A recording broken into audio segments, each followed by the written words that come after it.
Hello, नमस्कार। आज है 12 फरवरी। आज बांग्लादेश में जनरल इलेक्शंस हुए हैं, जिनमें अराउंड 300 पार्लियामेंट सीट्स के लिए इलेक्शन कंडक्ट किए गए। इनके साथ-साथ इलेक्शंस के साथ-साथ नेशनल रेफरेंडम के ऊपर भी वोटिंग हुई है। इन इलेक्शंस में 2 मेजर ब्लॉक उभर के आए हैं, जिनमें एक है बांग्लादेश नेशनलिस्ट पार्टी लीड कर रही है, दूसरा ब्लॉक 11 पार्टीज का अलायंस है, जिनमें मेजर पार्टीज जमात-ए-इस्लामी है और दूसरी major party national citizens party है, जो जुलाई रिवॉल्यूशन से उभर के आई है। पुरानी एक मेजर पॉलिटिकल पार्टी अवामी लीग को इस इलेक्शन में बैन कर दिया गया है। इनकी प्रमुख लीडर शेख हसीना जी इस समय देश से निष्कासित हैं। उन्होंने इस इलेक्शन प्रोसेस को अनडेमोक्रेटिक कहा है और कहा है कि जनता इस इलेक्शन को बॉयकॉट करेगी। जो बांग्लादेश में ये रेफरेंडम हो रहा है, इसको जुलाई चार्टर भी बोला जा रहा है।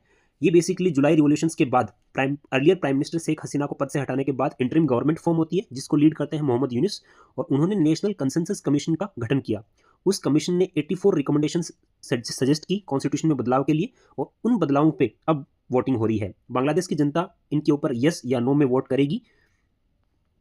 इन रिफॉर्म्स में जो मेजर चेंजेस हैं उनमें है कि कॉन्स्टिट्यूशनल बॉडीज को इंडिपेंडेंट बनाया जाए, लेजिस्लेचर को बाइकैमरल किया जाए और पार्लियामेंट और इलेक्टेड बॉडीज के अंदर वुमेन्स के शेयर को इंक्रीज किया जाए।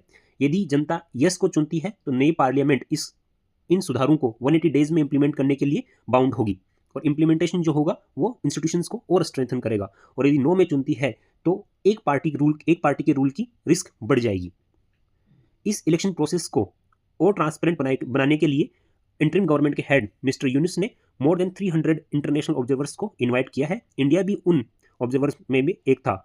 हालांकि आज मिनिस्ट्री ऑफ एक्सटर्नल अफेयर्स के स्पोक्स पर्सन श्री रणधीर जायसवाल ने बताया कि इंडिया ने अपना ऑब्जर्वर नहीं भेजा है, और मैंडेट के ऊपर कमेंट करने से पहले वो इलेक्शन के आउटकम को देखेंगे, उसके बाद ही कमेंट कर पाएंगे।